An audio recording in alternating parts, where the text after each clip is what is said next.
My husband's sister ruined my life with one lie. Everyone believed her. Years later, her own drunken confession surfaced, and the fallout destroyed her entire world. Hey Reddit, it's been a long time since I've posted anything, but I guess I just need to get this off my chest. A few years back, my entire life got wrecked over a lie. A really bad one. I lost everything because of it. Now, years later, things are different. Better, I guess. I'm not here for pity or attention, just to share what happened and maybe remind a few people that sometimes the truth takes its sweet time showing up. I remember that night clear as day, Sunday dinner at my husband's parents' house. His mom, Eloise, was setting the table like we were hosting a royal banquet, and his dad kept yelling from the living room about the game. It was normal, too normal for what was about to happen. Mike's family always had this habit of being too involved in everything, every argument, every decision, even what brand of laundry soap we used, somehow became a family discussion. And his sister Alice was the worst at it, always in our space. She'd drop by without calling, open our fridge like she lived there, and act like I was invisible until it suited her. At first, I thought she was just immature. She'd tease me sometimes, call me the quiet wife, make little jokes that felt off. Once she came into our home office to borrow tape, but she stayed 20 minutes chit-chatting, getting touchy. I told her to knock it off. She didn't like that. Mike said, "She's just lonely. Don't take it personally." Big mistake. Anyway, that night the whole family gathered. His brothers Ben and Peter were already a few beers deep. Alice sat across from me, barely saying a word, just picking at her food. I didn't think much of it until she suddenly put her fork down real slow and said, "I have to tell you all something." Everyone went quiet. Mike leaned in, concerned. "What is it?" Alice's eyes started watering instantly, like she'd been rehearsing. I didn't want to say anything because I was scared, but Leanne hurt me. The room froze. I blinked. "What?" She sniffed hard, shaking her head like she couldn't believe she was saying it. Everything stopped moving for a second, like time folded in on itself. Then it exploded. Mike shot up from his chair so fast it fell over. "You're disgusting," he yelled. And before I could say a word, his hand came across my face so hard my ears rang. The whole table jumped. His brothers were already on their feet, yelling, cursing. "Are you kidding me?" I said, backing away, hands up. "That's not true. She's lying." But nobody heard me. Nobody wanted to. Alice covered her face like she was ashamed, crying hard now, full-blown shaking. "I didn't want to ruin your marriage," she said between sobs, "but I couldn't live with it anymore." Eloise gasped and started crying too. "How could you, Leanne?" "Because I didn't," I shouted. "This is insane." Ben grabbed me by the collar and shoved me against the wall. "You're lucky we don't kill you right now," he said through his teeth. Peter was filming on his phone, yelling something about making sure everyone sees the kind of woman I am. I kept trying to talk, but my voice disappeared under their noise. Mike wouldn't even look at me. He was crying, shaking, repeating, "I trusted you," over and over, like a broken record. Alice's crocodile tears kept flowing. She even started apologizing to Mike. It was such a disgusting performance that for a second, I thought maybe I was the crazy one for seeing through it. Eloise started yelling for someone to call the police. I heard sirens a few minutes later, and by then, the neighbors had gathered outside. Ben still had me pinned against the wall, spitting threats in my face. The cops came in, yelling for everyone to back off. Ben let go. I stumbled, face burning, ears ringing, heart about to explode. I tried to explain to the officers, but it didn't matter. Alice was sitting on the couch, crying into her hands, repeating the same thing. She forced me. They asked if I wanted to say anything. I just stared at her. She couldn't even look me in the eye. They cuffed me for everyone's safety.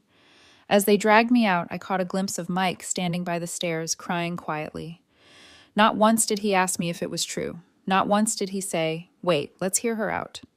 He just stood there, letting them take me away like some monster that had been living in his house all along. I heard the words, "sick freak," and "lock her up." They pushed me into the car. The window glass showed my reflection, eyes wide, blood on my lip, shirt collar ripped. I didn't even recognize myself. At the station, they asked the same question 10 times in different ways. "Did you assault your sister-in-law?" "No," I said every time. Why would she make it up? I didn't have an answer. How do you explain crazy to people who already made up their minds? After hours of pointless talking, one of the officers finally said, "No charges tonight, but don't go near that family." They said the crowd outside was heated and put me in protective holding for safety reasons. I sat on the hard bench, hands still trembling, the side of my face throbbing from Mike's slap. All I could think about was the look on his face. Not anger, not even confusion, just certainty. That was the moment it hit me. My husband believed his sister without a second of hesitation, and nothing I said was ever going to change that. By morning, they let me out. No charges, no paperwork, except a warning not to contact the victim. The officer handing me my stuff wouldn't even meet my eyes. My phone buzzed nonstop the second it was back in my hand. Notifications, missed calls, messages from numbers I didn't know. When I walked out of the station, I understood why. Someone had already leaked the video from the dinner. It was everywhere. Me, sitting there in shock, Alice crying, Mike slapping me, Ben grabbing me. Captions like, "Another predator exposed by her own family." Plastered under shaky footage, people adding hashtags I didn't even recognize. I opened one of the links, comments pouring in by the hundreds. Gross. Lock her up. Believe her. This is why women don't speak up. My face was being shared in threads like a wanted poster. The words alleged or accused were nowhere. In their eyes, I was already guilty. By lunch, fake screenshots started popping up. Someone had made fake DMs between me and Alice. My name, my old profile picture, fake messages. "I'll give you money if you don't tell Mike. We can make this go away." Stuff I never wrote, but the timestamps looked real enough to people scrolling by. The next day, HR emailed me to come in for a neutral discussion. 2 people from HR, 1 from legal, no smiles. They said they wanted to hear my perspective. I told them flat out, it's not true. She's lying. There's no evidence because nothing happened. They nodded like they were listening, but didn't write anything down. One of them said, "You understand how serious this is, right?" Another said, "We're concerned about our company's reputation during this sensitive time." 2 days later, I got an email. Due to recent events, the company has decided to initiate separation to protect its brand. No severance, no reference letter, just gone. I'd spent 5 years at that job, never late once, didn't matter. I went home and my landlord was waiting on the steps with a folded notice in his hand. "Nothing personal," he said, eyes on the ground. "Tenants are nervous. I need you out by Friday." I stared at him. "You can't just—" He cut me off. "I'm sorry, really." Then he walked away. I went to the window. My car was parked across the street. There was fresh spray paint across the side. Predator. I called Mike. Straight to voicemail. Tried again. Blocked. Eloise had blocked me too. Even people we used to host at our apartment. Neighbors, co-workers, casual friends, unfriended me like I was contagious. That night, a lawyer friend from college called. He said, "I can't represent you, but you should know Mike filed for a restraining order. Says you're dangerous. You'll get papers soon." The next morning, I tried to log into my old social media to at least defend myself. I couldn't. Alice had posted her story, tagging me by name and using my full name in every caption. She wrote, "I'm scared. She's threatening me if I speak out." People were flooding her comments with hearts and, "You're so brave." I scrolled down and saw familiar names. Ben had commented, "Proud of you, sis. We'll keep you safe." Peter replied under someone else's comment, "We're dealing with it." That's when it clicked. One of them was feeding her the playbook, maybe both. They weren't just standing by her. They were pushing the narrative, shaping it, making sure I stayed the villain. I stared at my cracked phone screen. My face was everywhere. My job gone, my apartment gone, my husband gone. Every move I made being screenshot and twisted. People I'd helped move furniture, fix gutters, watch their kids. None of them even asked if it was true. And sitting there on the floor, surrounded by trash bags I hadn't unpacked yet, I realized something I should have known the night he slapped me. My name was never coming back while I stayed here. Not my job, not my reputation, not my life. They wanted a villain. I'd been handed the role. I couldn't clear my name by shouting louder online. That only fed the fire. I couldn't go to court with no evidence. That would take years. If I stayed, I'd be a headline before the month was over. I needed to disappear. Not because I was guilty, but because they'd already buried me. That's when the plan started forming in my head. Not revenge, not some dramatic speech. Just vanish. Wipe myself off the grid, clean every trace, leave nothing for them to cling to. And for the first time in days, a thought cut through the noise like a blade. They can't ruin a ghost. I shut my laptop, pulled out a notepad, started writing down every account, every subscription, every link to my name, crossed them off one by one. I didn't tell anyone. I didn't post a goodbye. If the world wanted me gone so bad, I'd give them exactly what they asked for. The next morning, I stopped being the Leanne they thought they knew. No note, no announcement. I just started erasing myself piece by piece.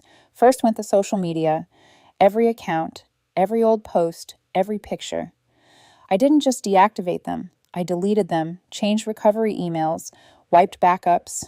My digital shadow went dark overnight. Then the bank accounts. I emptied what little I had left into cash orders under different names and closed the accounts. Canceled subscriptions, sold my car for less than it was worth, and took cash, even my phone number gone. New prepaid SIM, no contract, no trace. It was weirdly easy to vanish when no one wanted to hear from you anyway. By the end of the week, my apartment looked like it had never been lived in.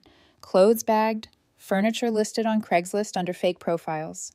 People came and picked things up without questions. One guy hauled away my couch while scrolling through his phone, probably reading comments about the predator from the viral video and not even realizing it was me handing him the keys. I bought a one-way bus ticket with cash and left before dawn. No goodbye to anyone. The city slid away behind me like a bad dream. I didn't go far at first, just rode until the scenery changed from highways to empty fields, then to small towns nobody posted about.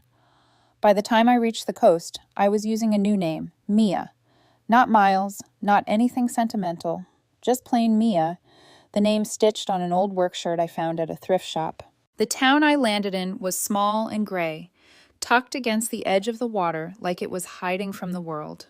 No billboards, no chain stores, a harbor full of worn boats, and the smell of salt. I walked to the first diner I saw, ate a sandwich in silence, then asked the waitress if anyone was hiring. She pointed at the dock. That's how I ended up fixing boats for a man named Don. He didn't ask for paperwork, just handed me gloves and pointed at a cracked hull. Sand it down, patch it. Keep your head down, he said. That was fine by me. Days started blending. Wake up in a rented room above an old supply shop. Work at the dock until my hands ached. Eat at the diner. Sleep. Repeat. Nobody knew me. Nobody whispered. Nobody asked questions. For the first time in months, I wasn't a headline. I was just a woman sanding wood. At night, I'd go to the library, a tiny one-room building that still used paper cards for checkouts, and use one of their old computers.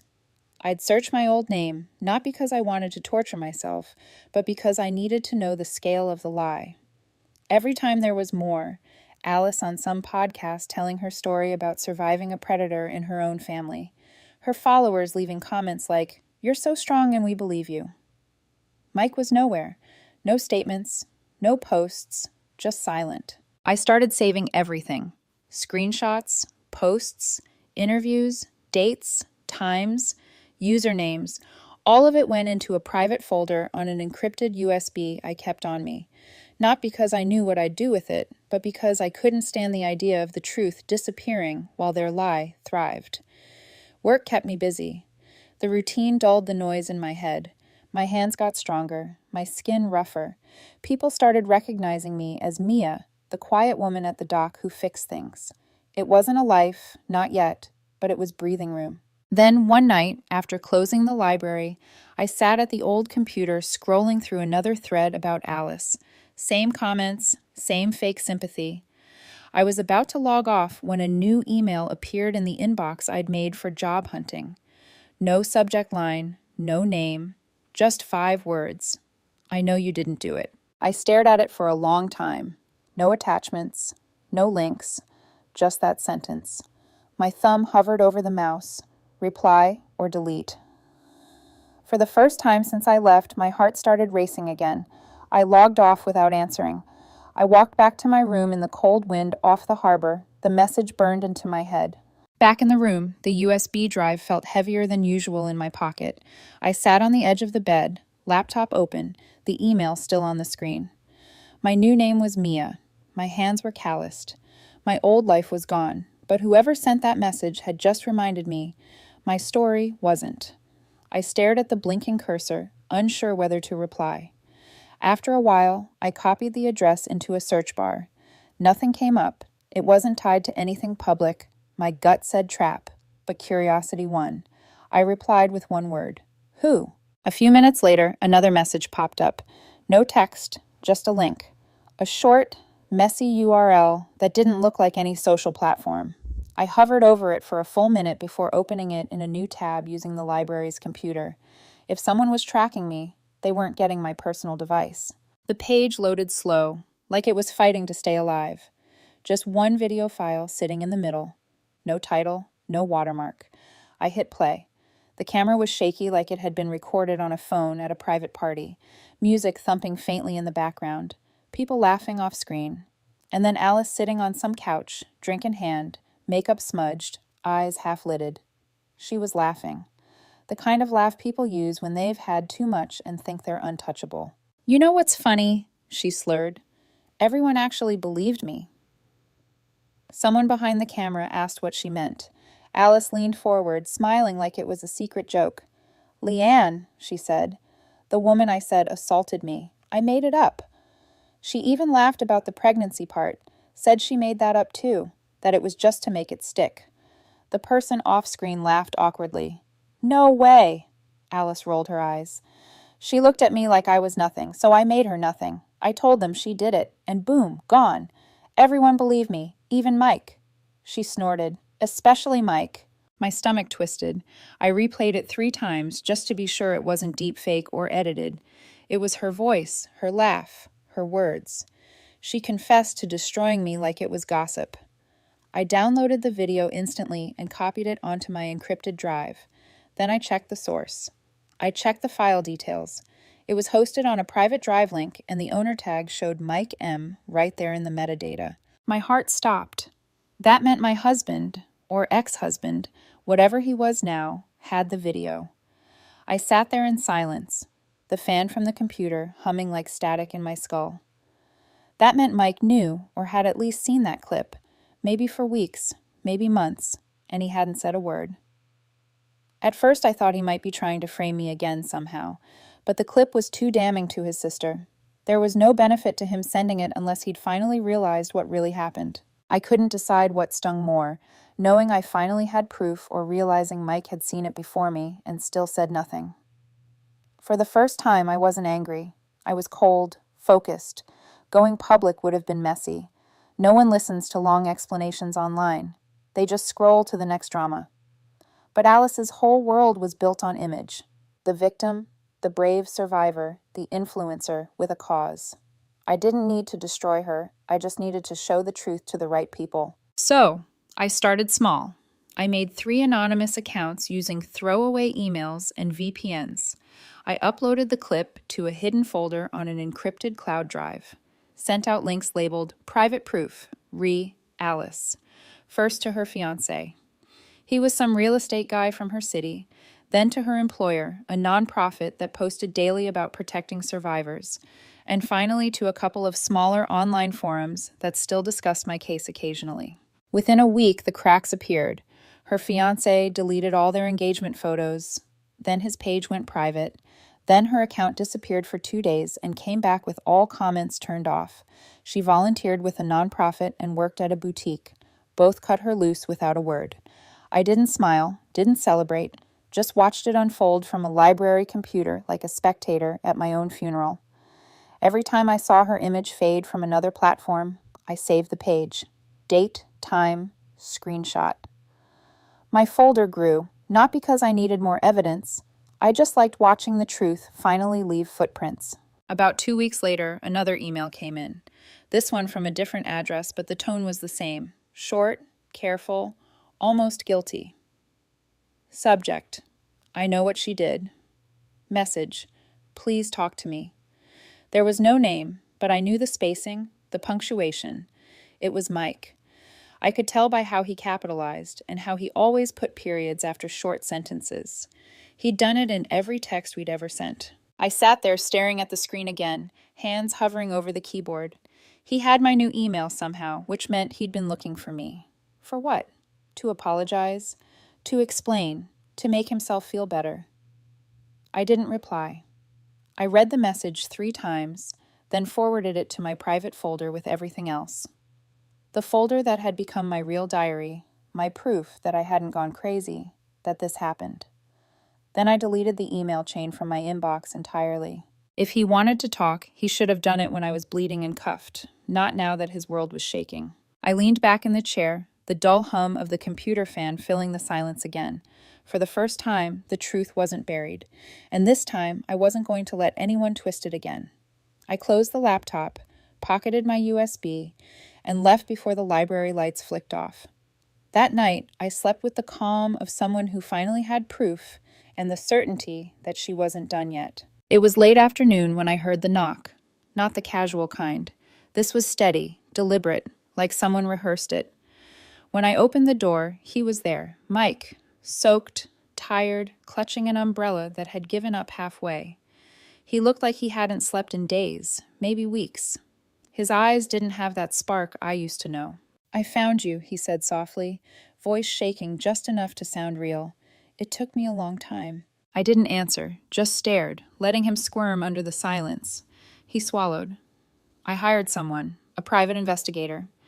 You changed your name, you're everything, but you still use the same initials on an invoice and the same P.O. box on a supply receipt. That's how he tracked you down." "Why are you here, Mike?" I finally asked. His voice cracked. "Because I had to see you. I couldn't live with it anymore." I didn't move, didn't invite him in. He hesitated, then whispered, "Please." I stepped aside. He entered slowly, like he was afraid the floor would collapse under his weight. Mike stood in the middle of the room, dripping on the floor. "You built a whole life here," he said quietly. "You look different." "People tend to change after being accused of something they didn't do," I replied flatly. He winced. "I deserve that." "No, you deserve worse," I said. "But go on. Tell me what you came here to say." He clasped his hands, trembling. When the video came out, Alice's confession, everything fell apart. Everyone who stood with me just disappeared. It was like the lie turned back and swallowed all of us. I leaned against the table, arms crossed. "And now you want what?" "Closure." His eyes filled with tears, but he didn't cry. "I want you to know that I'm sorry for not listening, for believing her." He flinched like the words hit him. "Yes." The room went quiet. Only the rain filled the gap between us. "I keep replaying that day," he said finally, his voice small. "You were holding a mug. You looked confused, not guilty. But I didn't see that. I saw what I was told to see. Alice said you forced yourself on her, and I just believed it because it was easier." "It was easier," I said. He nodded, tears spilling now. "Yeah, it was easier. Easier to believe a crying sister than to stop and question the woman I married. Easier to look like I was protecting her than admit I didn't really know what was true. I didn't want to think my family could lie about something that serious." I shook my head slowly. "You didn't just believe her, Mike. You helped her. You let your brothers drag me out like trash. You stood there and did nothing while they filmed it." His voice broke. I was scared. "Of what? The truth?" I snapped. "Because it sure wasn't of me." He covered his face, shoulders shaking. "I've been haunted by it every day. I see your face when I try to sleep. I hear that sound, the slap, over and over again. You were right there, and I didn't even ask a single question. I didn't feel satisfaction, just exhaustion, the kind that sinks into your bones and stays there." "You know what's funny?" I said quietly. "Everyone told me to move on, that the truth would come out eventually. It did. But no one talks about what happens after. The truth doesn't fix the damage. It just shows you how deep the cracks go." He looked up, eyes red. "I can't forgive myself. I've tried therapy, church, everything. Nothing works. I just needed you to know that I'm sorry." I stared at him for a long time before saying, "I won't forgive you, Mike. Not because I hate you. I don't. I just don't believe forgiveness means pretending it didn't happen." He nodded slowly. "I get that.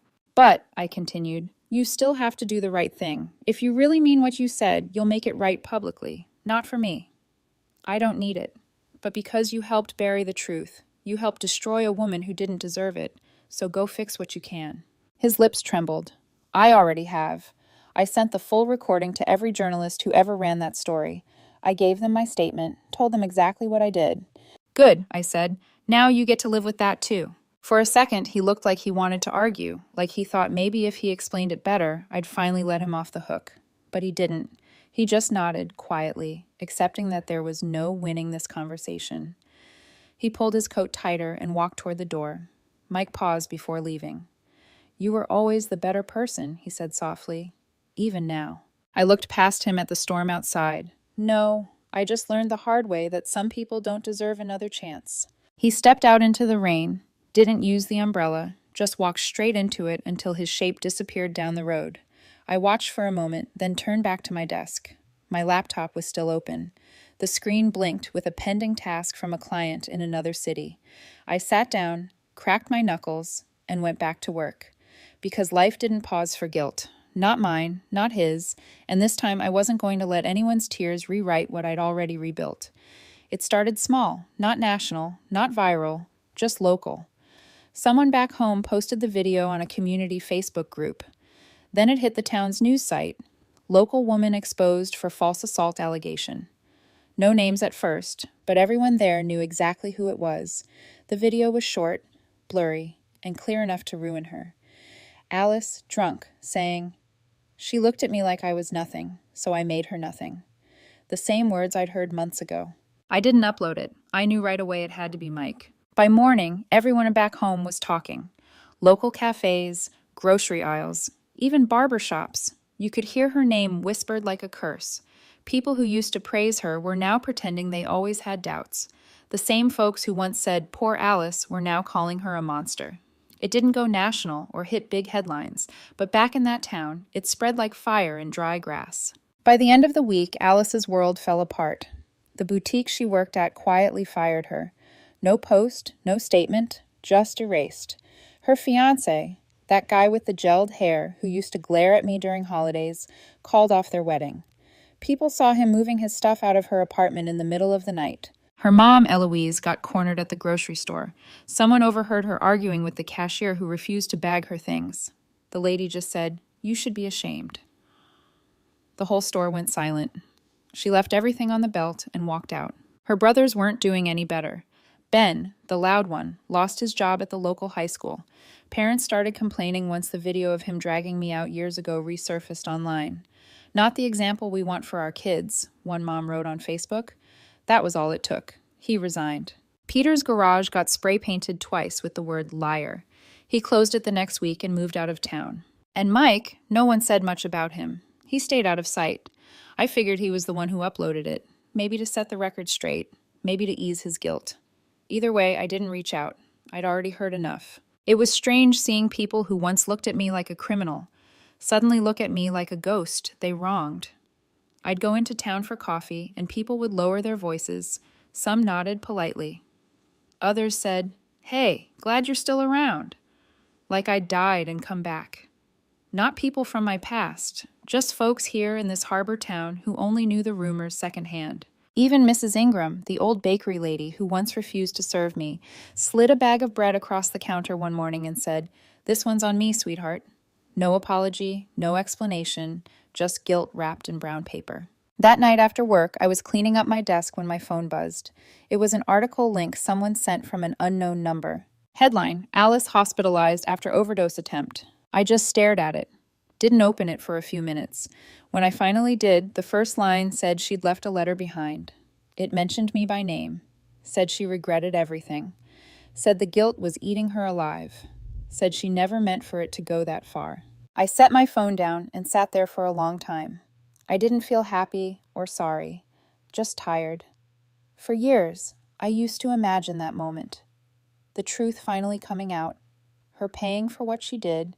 Everyone realizing I wasn't the monster. But when it actually happened, it didn't feel like victory. It just felt quiet. Like the world had finally caught up to something I already knew. The truth didn't fix my life. It just stopped lying about it. I stepped outside. The air smelled like wet salt and pine. Down by the docks, the water was calm, the kind of calm that made you hear every small sound. The ropes creaking, the waves hitting the wood, the faint hum of crickets starting up for the night. I walked along the shoreline, hands in my pockets, boots kicking at bits of driftwood.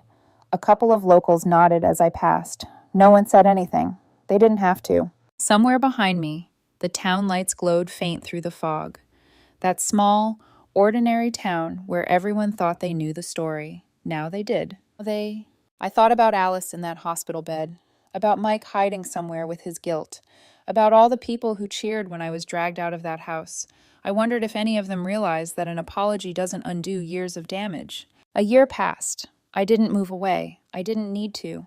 The chaos that once defined me had burned itself out, and what was left was quiet, steady, and real. The people in town had stopped whispering. Now they just nodded when they saw me.